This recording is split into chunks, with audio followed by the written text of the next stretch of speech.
Assalamualaikum warahmatullahi wabarakatuh. Pertemuan prakarya dan kewirausahaan kelas 10. Kali ini materinya tentang jenis-jenis dan produksi kerajinan dengan inspirasi budaya lokal non-Benda. Sebelum pembelajaran dimulai, silakan berdoa terlebih dahulu. Berdoa dimulai.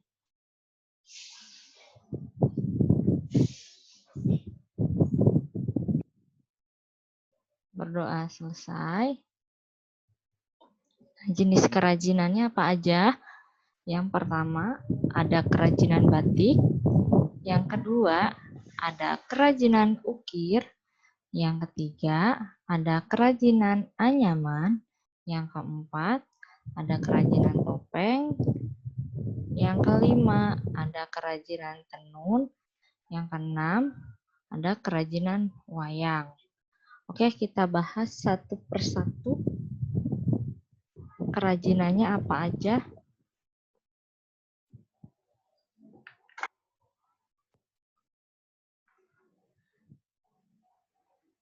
Yang pertama, kerajinan batik. Nah, sudah pada tahu kan batik macamnya seperti apa? Di pelajaran seni budaya juga sudah pernah dipelajari.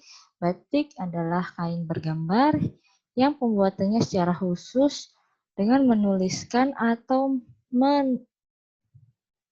menerapkan malam atau lilin pada kain itu. Kemudian pengolahannya itu diproses dengan cara tertentu yang memiliki kekhasan.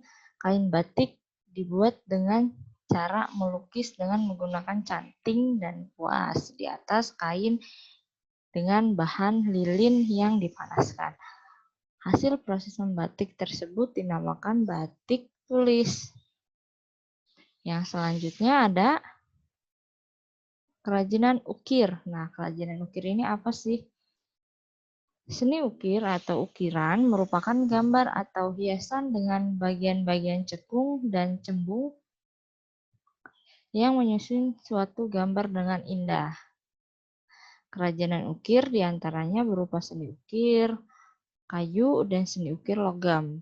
Daerah-daerah penghasil kerajinan ukir kayu di Nusantara diantaranya Jepara, Cirebon, Bali, Kalimantan, Papua, Madura, dan Sumatera.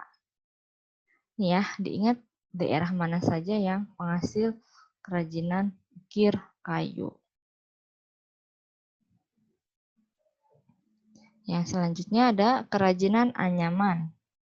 Anyaman dibuat dari bahan alami dan bahan sintetis. Bahan-bahan alami yang digunakan antara lain bambu, rotan, daun, mendong, dan janur. Bahan-bahan sintetis digunakan antara lain plastik, pita, dan kertas. Daerah penghasil kerajinan anyaman antara lain Bali, Kudus, Tasikmalaya, dan Tangerang. Ini ya. Yang selanjutnya ada kerajinan topeng. Topeng merupakan hasil karya seni kerajinan yang bisa digunakan untuk keperluan perlengkapan tari dan hiasan. Bentuk topeng bermacam-macam. Ada yang menggambarkan watak marah, ada pula yang menggambarkan lembut, dan ada pula yang menggambarkan kebijaksanaan. Kerajinan topeng umumnya dibuat dari bahan kayu. Daerah penghasil kerajinan topeng di Nusantara antara lain Yogyakarta, Cirebon, Bali, Surakarta, dan Bandung. Setiap daerah memiliki ciri-ciri khas topeng yang berbeda-beda. Kerajinan tenun. Tenun merupakan hasil kerajinan tradisional yang dibuat dengan teknik dengan alat khusus. Kerajinan tenun banyak terdapat di Kalimantan, Minangkabau, Sumatera Utara, NTT, NTB, atau Nusa Tenggara Barat dan Nusa Tenggara Timur, Lampung, Flores, Sulawesi, dan Palembang. Ada dua jenis tenun, yaitu tenun ikat dan tenun songket. Kerajinan wayang. Wayang merupakan budaya asli Nusantara yang ceritanya berasal dari budaya Hindu-India.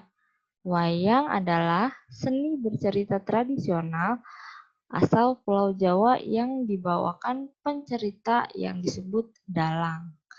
Daerah penghasil wayang kulit diantaranya Bali, Yogyakarta, dan Surakarta.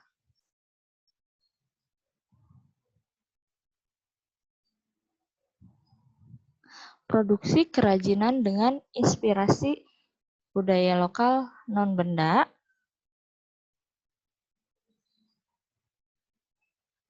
Nah, proses produksi kerajinan inspirasi budaya lokal non-benda berdasarkan daya dukungnya yang dimiliki oleh daerah setempat, antara lain seperti bahan baku, teknik produksi, sumber daya manusia. Kegiatan produksi diawali dengan persiapan produksi. Persiapan produksi dapat dilakukan seperti pembuatan gambar teknik atau gambar kerja atau gambar pola. Gambar atau pola kerja akan menjadi patokan untuk kebutuhan pembelian dan persiapan bahan. Hal selanjutnya yang dilakukan adalah proses pengerjaan. Pengerjaan setiap tahap sesuai dengan perencanaan produksi yang sudah dibuat sebelumnya. Tahapan produksi secara umum terbagi ke dalam pembahanan, pembentukan atau perakitan, akhir ada finishing.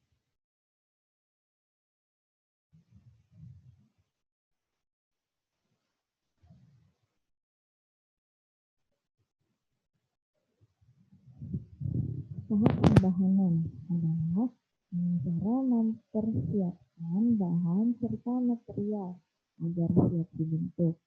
Tahap proses pembahanan dilanjutkan dengan proses pembentukan. Pembentukan bahan baku bergantung pada jenis material yang akan kita gunakan atau bentuk dasar material dan bentuk produk yang akan dibuat. Pemotongan bahan dibuat sesuai dengan bentuk yang direncanakan.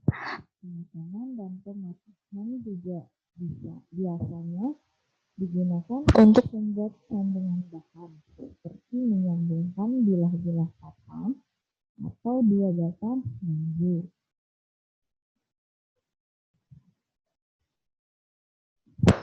Pembentukan besi dan rotan selain melalui pemotongan dapat juga melalui menggunakan pembengkokan.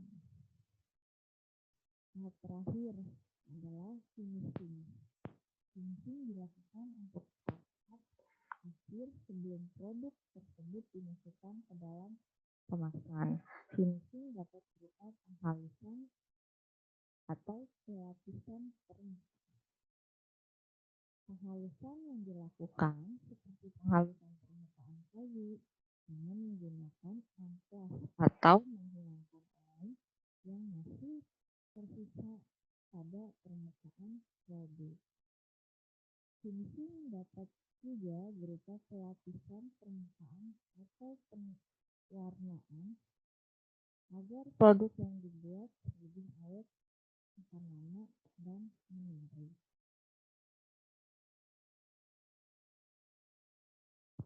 Sekian untuk pembahasan ini, semoga bermanfaat. Assalamualaikum warahmatullahi wabarakatuh.